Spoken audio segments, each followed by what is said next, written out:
ఎందుకంటే ఈ నిర్ణయం తీసుకుందే ప్రజల కోసం అండి. ఇప్పుడు ప్రజల కోసం ఎందుకు తీసుకున్నారంటే ఈయనిచ్చిన చంద్రబాబు ఇచ్చిన పథకాలు ఏవి కూడా అమలుపరచల, ఏది కూడా ఒక పని కూడా జరగలేదు అతని వల్ల.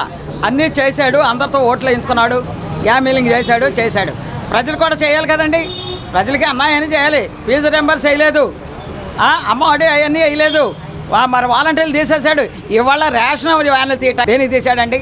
పని పాటలకు వెళ్ళి సాయంత్రం పూట కూడా మా బజార్లోకి వస్తే వ్యాన్లో బియ్యం ఎంచుకునేవాళ్ళు.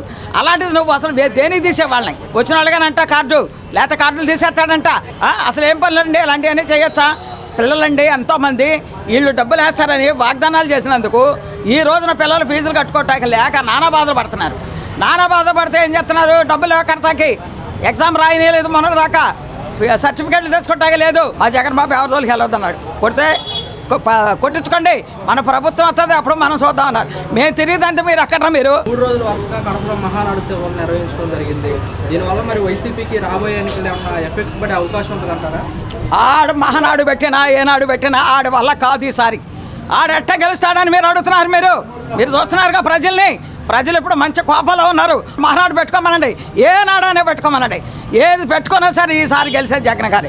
జగన్ తమ్ముడు గెలుస్తాడు, అందరూ ఓట్లేస్తారు, అందరూ ఆయన కావాలని కోరుకుంటున్నారు. ఈసారి కడప కూడా టీడీపీదే అంటున్నారు కదా, ఏంటండి టీడీపీ అవతాకి? కడప కూడా ఎందుకు వద్దే?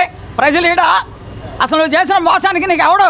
ఏ ప్రజలు వేసేది నీకు ఓటు? ఏమంటే ఎక్కడికి వెళ్ళినా సరే, ఏది వెళ్ళినా, కడప వెళ్ళినా, ఎక్కడికి వెళ్ళినా సరే జగన్ గారే గెలుస్తారు. ప్రజల్లో మార్పు వచ్చింది. ఇప్పుడు ఇదివరకే ప్రజల మార్పు రాలా. నీ దొంగ మాటలు నమ్మారు.